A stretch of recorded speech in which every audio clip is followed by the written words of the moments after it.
semuanya, pada video kali ini kami akan membahas tentang kelayakan higien sanitasi pedagang kaki lima Warung Ezi.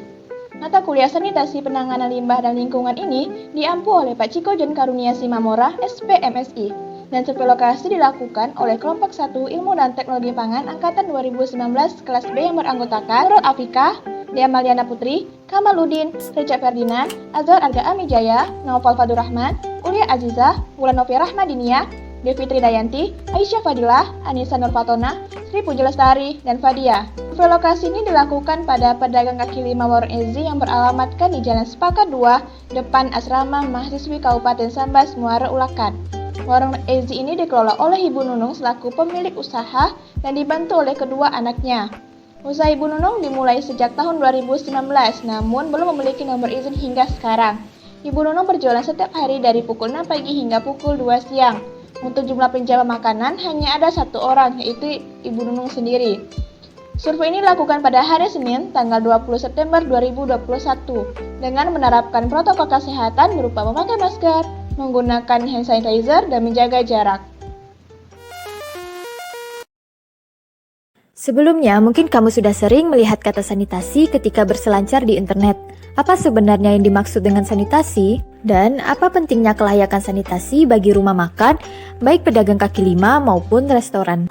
Nah, pertama akan dijelaskan apa itu sanitasi. Menurut Departemen Kesehatan Republik Indonesia tahun 2004, sanitasi merupakan satu di antara upaya kesehatan dengan cara memelihara dan melindungi kebersihan lingkungan dari subjeknya. Misalnya, menyediakan air yang bersih untuk tempat mencuci tangan, dan menyediakan tempat sampah untuk mewadahi sampah agar tidak dibuang sembarangan. Biasanya jika mendengar kata sanitasi, pasti juga disertai kata hygiene. Menurut Departemen Kesehatan Republik Indonesia tahun 2004, hygiene sendiri merupakan upaya kesehatan dengan cara memelihara dan melindungi kebersihan subjeknya, seperti mencuci tangan dengan menggunakan air bersih dan sabun untuk melindungi kebersihan tangan, mencuci piring untuk kebersihan piring, dan menutup hidung dan mulut saat batuk atau bersin dengan tisu atau sapu tangan. Hal ini agar virus tidak menyebar ke udara dan menular ke orang lain. Hygiene dan sanitasi ini tidak dapat dipisahkan antara satu dengan yang lain karena erat kaitannya.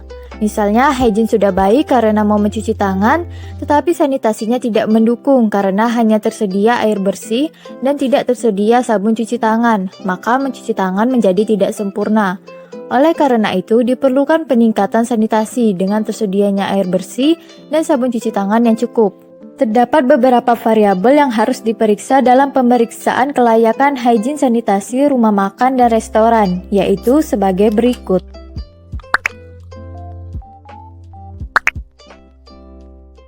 Hasil survei sanitasi.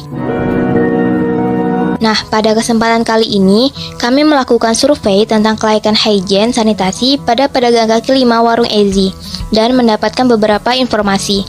Yang pertama, lokasi dan bangunan. Lokasi Warung Ezi ini berada tepat di tepi jalan, sehingga dekat dengan sumber pencemaran seperti debu, asap, bau, dan cemaran lainnya berupa parit.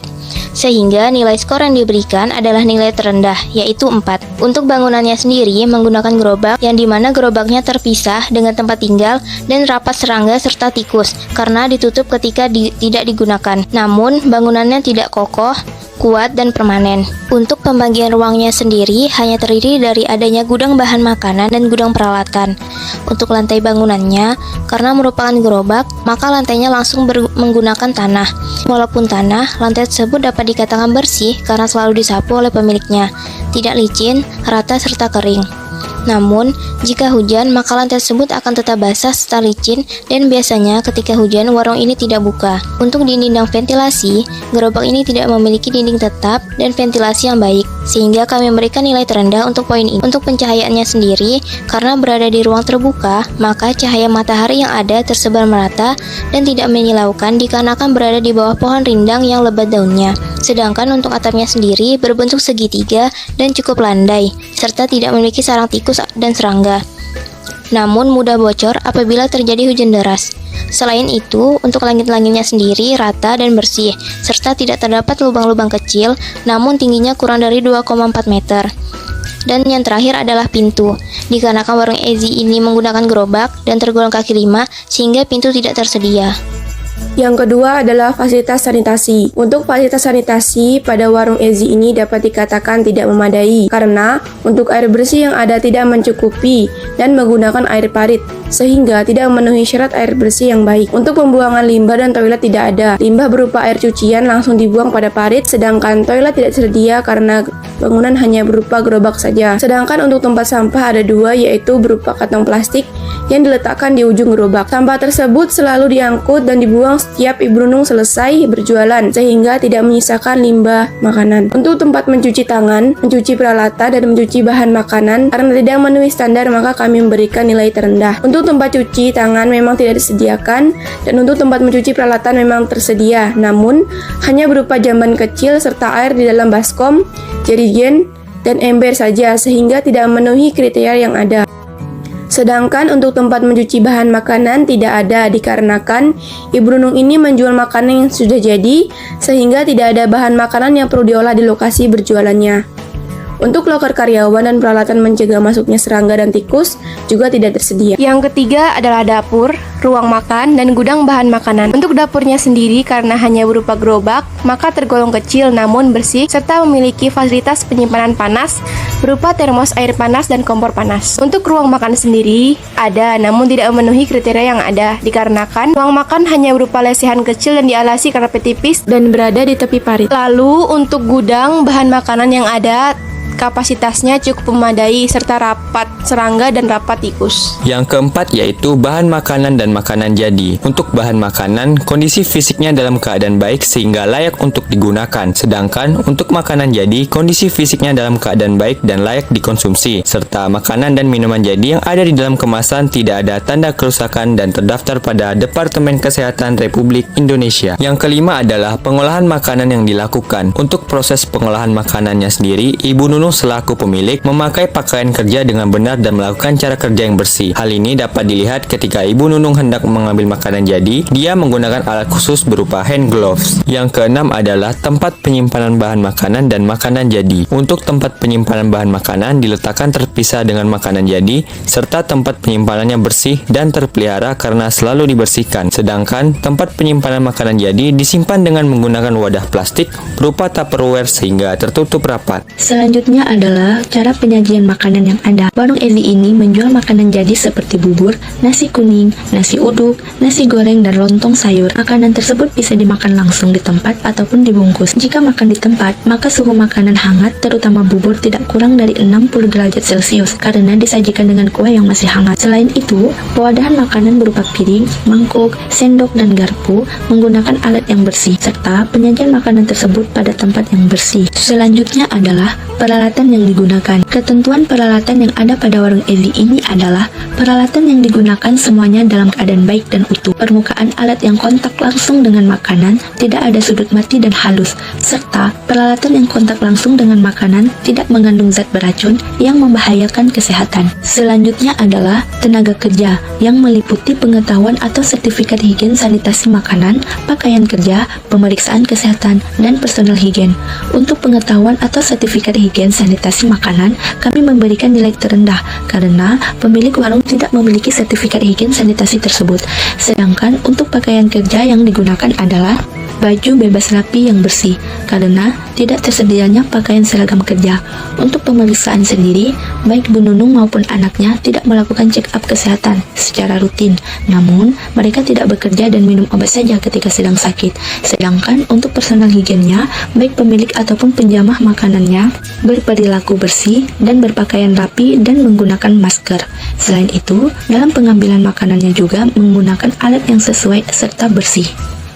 Nah, dari pemaparan hasil survei tersebut, kami menemukan beberapa poin yang dianggap perlu untuk dilakukan optimasi. Hal ini dikarenakan pedagang kaki lima yang menjual makanan umumnya tidak memiliki latar belakang pendidikan yang cukup, khususnya dalam hal hygiene dan sanitasi pengolahan makanan, serta tidak terlatih. Menurut Sin dan kawan-kawan, mereka sering tidak mengetahui tentang kebersihan makanan yang merupakan kondisi dan tindakan yang diperlukan untuk memastikan keamanan makanan dari produksi hingga konsumsi. Kurangnya kebersihan makanan yang memadai dapat menyebabkan penyakit yang ditularkan melalui makanan karena praktik penanganan makanan yang tidak tepat dan dalam kejadian ekstrim bisa menyebabkan kematian bagi pelanggan. Sehingga dari survei sanitasi di pedagang kaki lima Warung Ezi, ada beberapa poin utama yang menurut kami perlu dioptimasi, yaitu yang pertama adalah fasilitas sanitasi berupa sumber air bersih, yang dimana biasanya tidak tersedia di dekat pedagang kaki lima. Penyediaan air bersih di sini jumlahnya tidak mencukupi karena air bersih yang digunakan untuk mencuci peralatan berasal dari air parit yang ditampung di dalam ember, serta digunakan berkali-kali sehingga air menjadi keruh dan kotor. Menurut Mulyaningrum, air bersih yang layak digunakan adalah air yang telah memenuhi syarat air bersih meliputi syarat fisik, seperti kejernihan air, tidak berbau dan tidak berasa, serta syarat kimia yaitu tidak boleh melebihi ambang batas zat-zat yang telah ditentukan. Persyaratan air bersih sendiri diatur dalam Peraturan Menteri Kesehatan Nomor 32 Tahun 2017, sehingga optimasi yang dapat dilakukan yaitu menyiapkan air bersih yang berasal dari air hujan dan ditampung di dalam ember atau drum besar bertutup, sehingga dapat digunakan untuk mencuci tangan dan mencuci peralatan. Yang kedua yaitu tempat pembuangan air limbah tidak tersedia di PKL Ezi dikarenakan terletak di tepi jalan sehingga air limbah yang dihasilkan hanya dibuang langsung ke dalam parit. Menurut Chandra, pada tahun 2014, air limbah terdiri dari 99,9% air dan 0,1% dalam bentuk suspensi padat. Padatan sendiri merupakan bahan organik berupa makanan sisa yang dapat mengalami proses dekomposisi, sehingga dapat menimbulkan bau yang tidak sedap di lokasi penjualan, dan dapat meningkatkan biological oxygen demand atau BOD yang berbahaya bagi ikan. Selain itu, menurut Agustin dan Adriani pada tahun 2008, limbah air yang dihasilkan dari kegiatan ini memiliki karakteristik yang sama dengan limbah rumah tangga yang berasal dari air bekas pencucian peralatan makan dan sisa-sisa makanan. Padahal, menurut Manalu dan kawan-kawan pada tahun 2012, air limbah yang tidak dikelola dengan baik akan berdampak langsung pada pencemaran air, baik air tanah maupun air permukaan, yang pada akhirnya akan menimbulkan penyakit terutama bagi masyarakat yang menggunakan air yang sudah tercemar. Peraturan Menteri Lingkungan Hidup dan Kehutanan Republik Indonesia tahun 2016 tentang baku mutu air limbah domestik menyatakan bahwa air limbah skala domestik yang dihasilkan dari skala rumah tangga atau kegiatan berpotensi mencemari lingkungan sehingga perlu dilakukan pengolahan air limbah sebelum dibuang. Oleh karena itu, PKL Ezi ini dapat dilakukan optimasi berupa menyediakan saluran pembuangan air limbah sederhana. Dari beberapa jurnal yang kami dapatkan, pengolahan IPAL yang dilakukan di sekitaran Pontianak menggunakan bakteri, sehingga memerlukan biaya yang lebih mahal, yaitu sekitar Rp1.114.000 untuk kurang lebih 100 liter air limbah yang dihasilkan dalam sehari. Sehingga kami menggunakan metode lain yang biayanya lebih murah dan bahannya mudah didapatkan, yaitu pengolahan air limbah secara fisik dengan sistem penyaringan, karena air limbah yang dihasilkan mengandung padatan. Untuk alat yang digunakan dalam pengolahan limbah rumah tangga ini terdiri dari dua bak. Bak pertama berfungsi sebagai pengendap untuk menangkap lemak dan bak kedua berisi media penyaringan, yaitu kerikil, pasir, dan arang aktif yang berfungsi sebagai proses pengolahan. Proses yang pertama terjadi adalah proses pengendapan yang dimana padatan yang ada akan terendap di dasar bak kemudian akan masuk ke proses penyaringan. Proses penyaringan merupakan proses pemisahan antara padatan atau koloid dan cairan. Penyaringan air olahan yang mengandung padatan ini memiliki ukuran yang beragam dan dilakukan dengan cara membuat saringan bertingkat, yaitu saringan kasar, saringan sedang, sampai saringan halus. Setelah melalui penyaringan tersebut, maka air limbah yang telah diolah dapat dibuang ke lingkungan. Dari 2 ember air yang digunakan pada PKL Ezi, diperkirakan air limbah yang dihasilkan sebesar 60 liter sehari. Hal ini dikarenakan pemilik memasak di rumah dan tidak terlalu banyak orang yang makan di tempat, sehingga menghasilkan air limbah yang sedikit. Selain itu, air limbah yang diolah dan tidak diolah memiliki perbedaan. Di antaranya adalah, jika air limbah yang tidak diolah dan mengandung padatan langsung dibuang, maka akan menyebabkan nilai BOD pada air meningkat yang berbahaya bagi ikan. Sedangkan jika air limbah diolah sebelum dibuang, maka padatan akan hilang sehingga nilai BOD-nya menjadi rendah. BOD atau Biochemical Oxygen Demand adalah banyaknya oksigen yang dibutuhkan oleh mikroorganisme pada waktu melakukan dekomposisi bahan organik yang ada di perairan. Pada jurnal yang kami gunakan sebagai acuan, dapat diketahui bahwa nilai BOD hasil air limbah sebelum diolah dan setelah diolah mengalami perubahan seperti yang tertera pada tabel di bawah ini. Hasil tersebut menunjukkan penurunan nilai BOD dari air limbah yang telah diolah, tetapi masih dikategorikan tidak memenuhi syarat. Walaupun begitu, hasil pengolahan menggunakan metode ini terjadi penurunan efektivitas sebesar 37%. Yang ketiga yaitu pembuangan sampah pada PKL Ezi.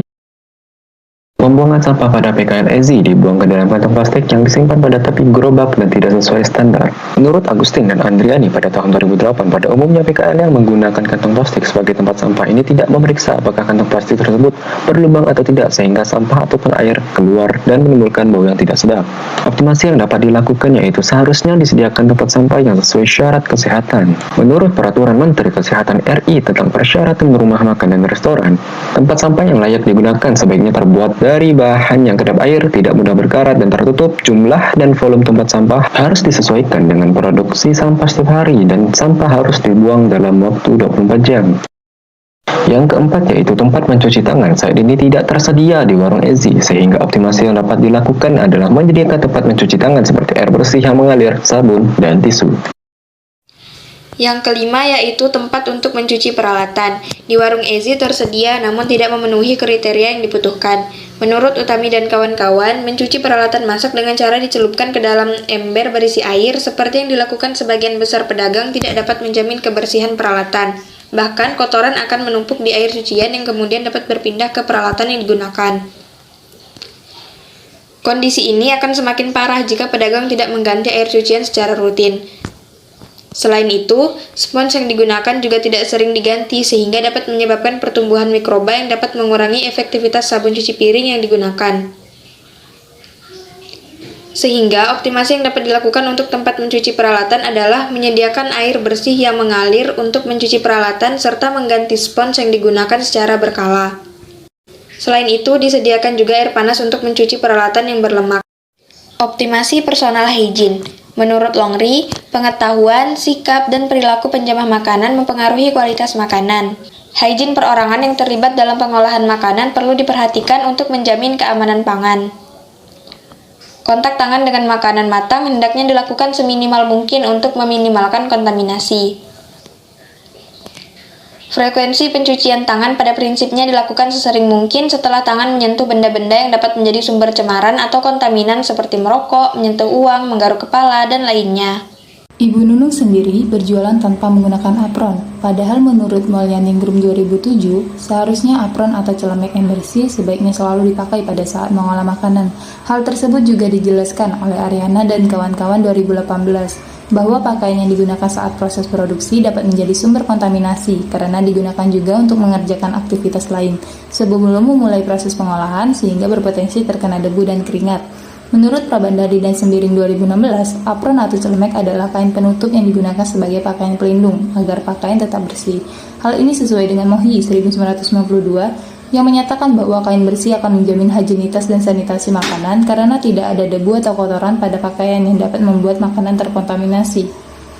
Untuk personal hygiene sendiri, Ibu Nunung sudah menerapkan dengan cara selalu berperilaku bersih dan berpakaian rapi, serta menggunakan alat yang sesuai dan bersih ketika akan mengambil makanan. Namun tidak sering mencuci tangan apabila akan melakukan pekerjaan dikarenakan tidak tersedianya tempat untuk mencuci tangannya layak dan tidak menutup mulut menggunakan masker. Sehingga optimasi yang dapat dilakukan yaitu menyediakan tempat mencuci tangan dan menggunakan masker selama mengolah makanan. Selain itu, Anwar 1990 menyebutkan bahwa kebersihan tangan juga harus diperhatikan di mana kuku harus selalu bersih dan dipotong pendek karena kuku yang panjang merupakan tempat berkembang biaknya mikroorganisme Staphylococcus dan Salmonella. Dari hasil survei kami di lokasi warung EZI Ibu Nunung dapat diketahui bahwa poin total kelayakan higien sanitasi yang ada hanya sebesar 396 poin, sehingga tidak memenuhi standar kelayakan higien sanitasi yang seharusnya, karena kurang dari 700 poin. Praktik sanitasi yang rendah di warung EZI ini harus ditingkatkan melalui program pendampingan bagi para pedagang kaki lima, memastikan penerapan keamanan pangan di tingkat warung akan lebih hemat biaya dibandingkan pengeluaran untuk pengobatan akibat keracunan makanan. Kerjasama antara pemerintah daerah dan dinas kesehatan setempat diperlukan untuk mensosialisasikan praktik sanitasi yang sesuai dengan Peraturan Menteri Kesehatan Nomor 942 Tahun 2003. Komunikasi dapat dilakukan dalam bentuk pelatihan tentang praktik keamanan dan sanitasi makanan di warung makan, seperti pentingnya cuci tangan dan praktik cuci tangan yang benar, pentingnya menggunakan air bersih untuk mencuci makanan dan peralatan, pemahaman tentang tata cara mencuci tangan yang benar, tata cara penanganan, pengolahan, dan penyajian serta penyimpanan makanan dan peralatan, sanitasi gedung dan pengolahan limbah.